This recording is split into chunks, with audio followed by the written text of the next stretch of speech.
Hi everyone, old guy here. Yes, I'm in need of a haircut. Of course, by this time I think everybody's in need of a haircut. Okay, now this is going to sound like a movie review or a character review, and really it's not. This is about an author, William Godwin, who is pretty much forgotten in history, but who is so important because he is the dad of Frankenstein. Now, if you had seen the movie Mary Shelley that came out a little while ago, and you can be forgiven for having missed it because it was in and gone, but I went to see it and it was pretty good, primarily because I wanted to see how William Godwin was presented. Now, Ellie Fanning played the part of Mary Shelley, and she was a little more ingenue than I think Mary Shelley actually was, but fine, she has the look. And I really thought that the movie gave a very accurate portrayal of Percy Shelley and Lord Byron, two of the biggest creeps in history, but even better was the way that it treated Godwin. He is played in the movie by Stephen Delane, who most of you will know as Stannis Baratheon. And he's portrayed at a point of his life when pretty much everything is aftermath. Excuse me here. Godwin is shell-shocked. He's been hammered to his knees, fallen from grace, yet still filled with grace, even though there's a few more hammer blows coming his way at the hands of his daughter, Mary Shelley. Now, at that time, Godwin was one of the greatest persons. He was greater than Percy Shelley and Mary, and today, like I said, we don't remember him hardly at all. It's just funny how things work out. See, William Godwin was the first communist. The first published communist, I should say, preempting Karl Marx by about 70 years or so. Indeed, it appears that the Marxster took a lot of his ideas from Godwin.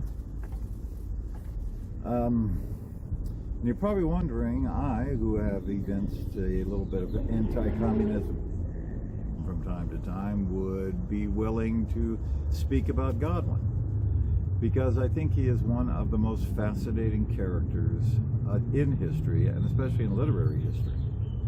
See, back then, he was an enthusiastic supporter of the French Revolution, and called for the annihilation of society, so we could all live together in a state of free love and free food and free everything. Like communists want us to.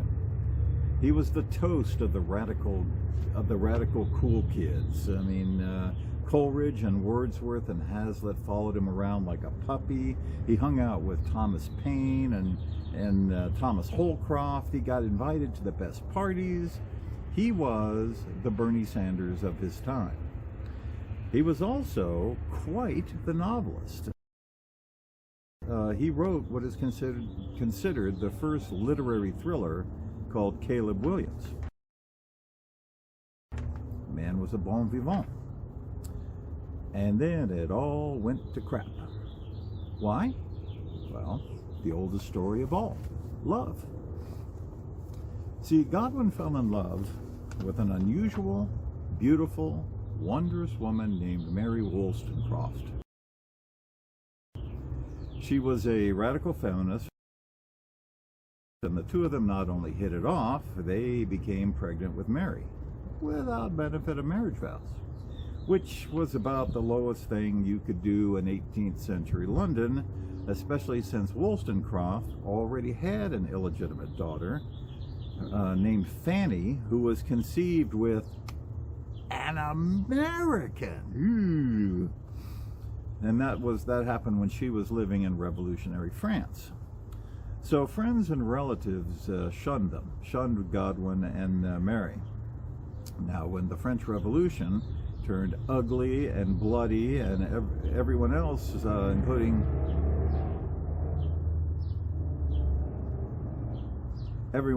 including old literary friends, shunned them too, and they were hounded and jeered and sneered at, and shaken to their ultra-radical cores, to the point that they compromised their principles and got married. Although they gave a nod to those principles by maintaining separate households next to each other, communicating by notes through most of the day. For a few months anyway, before Wollstonecraft died from childbirth complications. And that broke Godwin.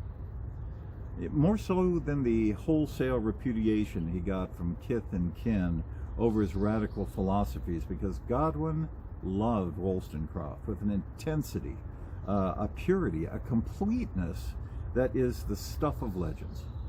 And it was just gone, just like that. So here he was, reputation gone, no friends, no family, everything he believed and taught now ridiculed and proscribed, saddled with a baby girl and a stepdaughter. Sorry for the interruption. Had a bit of a video glitch there. Where was I? So what to do? Well, he did the worst possible thing he could at the moment. He married a widow named Mary Jane Claremont, who had 2 children of her own. One of them, Claire, becomes an important figure in the whole Percy Bysshe Mary Shelley saga. If you are familiar with the program Allegra, that is named after Claire and Percy Bysse's child. Now, Claremont, the one that Godwin married, was a horrible woman. She was a harridan with a cruel streak, directed mostly at Mary, but often at Godwin. She was a spendthrift who quickly drove the already indebted Godwin into the slums. But in her favor, she had an excellent sense of organization, and she pulled together a bookstore as she directed Godwin to pen a series of children's books under a pseudonym. Now known as the Juvenile Library, the books are still in print. No surprise. William was a great writer. Just read his St. Leon. It is one of the scariest novels ever written, even more so than Frankenstein. And now we'll return to your regularly scheduled program. That's the William Godwin you see in the movie. Wounded, trashed, scorned and spat upon, and grieving the one great love of his life. In fact, in the movie, he still has Mary Wollstonecraft's portrait over the fireplace, which must have made for some interesting conversations with the present wife. And then to have his one daughter run off with that cad, Percy Shelley, and go live the very bohemian lifestyle he and Wollstonecraft encouraged, most of us wouldn't be in the best of moods. But yet, during that time period, as shown in the movie and as contemporary accounts say, he was. Well, I mean, he wasn't happy dancing down the streets or anything. That would be weird. But Godwin reacts so well to everything. In life and in the movie, he was self-possessed and fair and even. A very accurate portrayal of contemporary accounts can be credited. I mean, what a great soul. Now, I've often wondered why Hollywood has never done a film about Godwin and Wollstonecraft. I mean, radical anarchist with radical feminists defying social mores. What's not for commie Hollywood to like?